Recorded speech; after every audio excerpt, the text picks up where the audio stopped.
Alright, so following up on last week's tip about trying to get your pitching distances or carry distances correct, because see at the moment the ground's very soft, so when you hit that ball up in the air with any amount of spin, it's going to land pretty soft and stop pretty quickly. So if you haven't got access to one of these, how do we do that? So you can go down the driving range, do a crude one, 30, 40, 50, 60, 70, but I try and look for positions. So very quickly using this equipment, or a top tracer, something like that, I try and get basically 3 positions for most amateurs.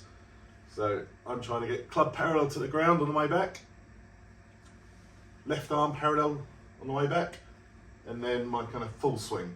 And bearing in mind with a wedge, I'm never really at a full swing because we never really want to be at full tilt with the wedge, we want accuracy. So what we want, well, the main things to consider is, yes, we want these sort of different backswing positions, but we need to keep our tempo the same. So obviously if we hit it harder or softer, it's going to change carry distances. So a nice even rhythm. So 1, 2, 1, 2. So if you've got a quick rhythm or slow rhythm, it's about maintaining that all the time. So if I've got my first one, I'm trying to swing club parallel to the ground, and then club parallel to the ground on the way through. So here to here. If we can get a figure reading on that, so club parallel to the ground here. So 1, 2. So bit of symmetry and the same rhythm, and that's carried around 30 yards. So if you can do that a few times, get that consistency in tempo and strike. Now if we go to our next level, left arm parallel to the ground, same rhythm, 1, 2. That's going to go a bit further, and that's carrying around 50 yards. So already I've got 2 nice numbers there, 30 and 50.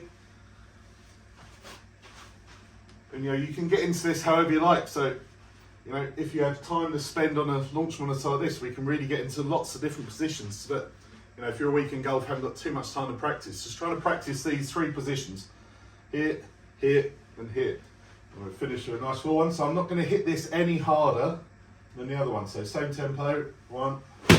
So I've got 3 swings there, 3 different distances, and the last one's around 90. So I've got 30, 50, 90, 3 different swings for the same club. But getting used to that, and again, like we talked about last week, trying to land it and be confident it will stop, So as long as you've got a nice clean wedge, dry golf ball, winter all's the moment, so you can clean your golf ball, that's going to be very important. So if we get any moisture between the ball and the grooves, it's going to knock down a spin and the ball may run on. But generally this time of year, that ball's going to stop pretty quick, so learn those distances and try and relate that to different backswing positions, okay? But best thing to do is get yourself booked in here on a nice rainy day and really grind out these different positions.